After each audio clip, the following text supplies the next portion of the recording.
Bonjour, Ludovic Leclerc, votre analyste pour belgiainvestor.be. Voici la mise à jour en vidéo de mon avis concernant le S&P 500 pour la semaine du 16 mars.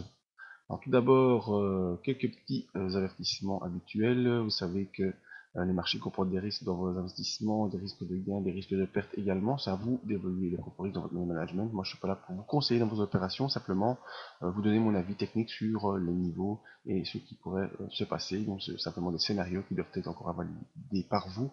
Et je vous conseille fortement de passer par des comptes démo avant de réaliser de vrais investissements. Alors, petit rappel sur la technique que moi j'utilise, qui fait partie de la formation que je donne, c'est la technique de l'analyse des impulsions. C'est quoi? C'est l'analyse des tendances et des retournements. Ce qu'on veut, c'est suivre la tendance, pas la deviner, et simplement jusqu'au prochain retournement.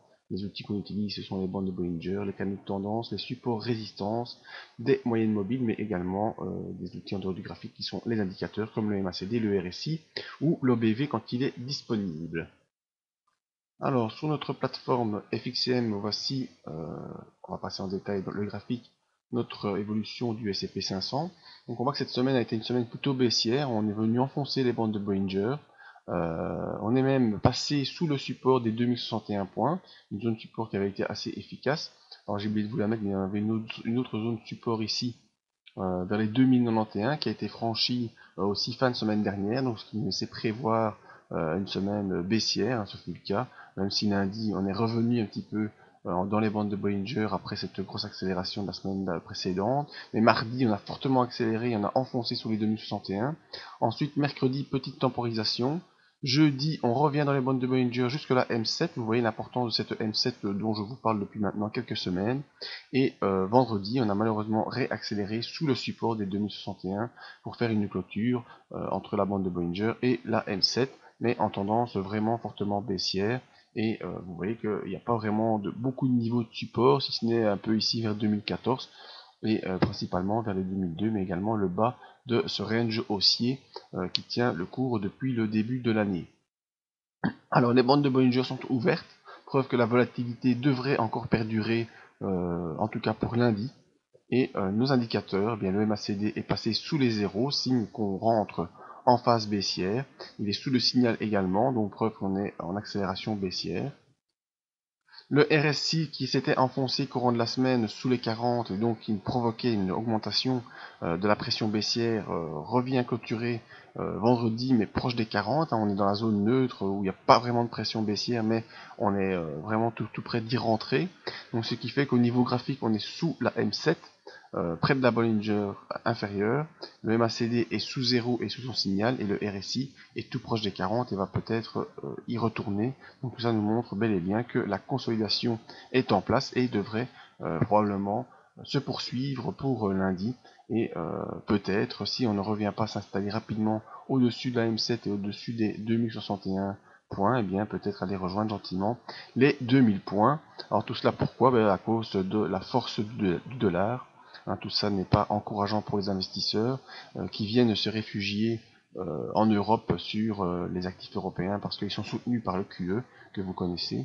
Et donc pour l'instant, eh bien, le SCP est plutôt pas acheté, il est même plutôt vendu et la crainte du relevé des taux fait aussi que ça va continuer à être vendu. En effet, si la banque centrale américaine, la Fed, relève les taux, eh bien, cela fera encore augmenter le dollar et donc cette augmentation du prix du dollar n'est pas favorable au commerce des Américains pour l'exportation et ça fera encore baisser la bourse et en tout cas le S&P 500, c'est à mon avis le scénario que les opérateurs et les investisseurs entrevoient pour l'instant. Donc restez attentifs dès lundi, voir si on repasse au-dessus de la M7 qui se trouve pour l'instant aux environs des, si on veut bien me donner l'information, je vais prendre ma loupe pour que je la retrouve. Alors, est-ce que j'ai foutu cette loupe? Voilà, la voilà ici. Alors, on voit qu'à la clôture de vendredi, notre M7 est à 2061,5, donc quasiment correspondante avec le support des 2061. Donc il faudra vraiment surveiller si lundi le cours parvient à aller clôturer au-dessus des 2061 et s'il n'y parvient pas et qu'il va enfoncer cette zone ici du plus bas qui se trouve vers 2040, et bien malheureusement, bien on se trouve reparti pour des possibles impulsions en direction des 2002 points. Donc restons attentifs dès lundi. Et pour ce faire, je vous inviterai à nous rejoindre sur le site parce que lundi matin à 8h30, on a une session Forex Live qui nous permettra de voir un peu comment les marchés asiatiques ont évolué et nous donnera peut-être une pré-tendance pour la suite du marché. Alors je vous présente ici mes partenaires avec qui vous avez droit à quelques avantages sur le site. Je vous les laisse découvrir gentiment. Également tous les moyens pour me contacter, que ce soit via adresse mail, via Facebook ou même Twitter où je place toutes mes informations. Mais le principal étant bien sûr le site ici que vous connaissez, c'est la page d'accueil.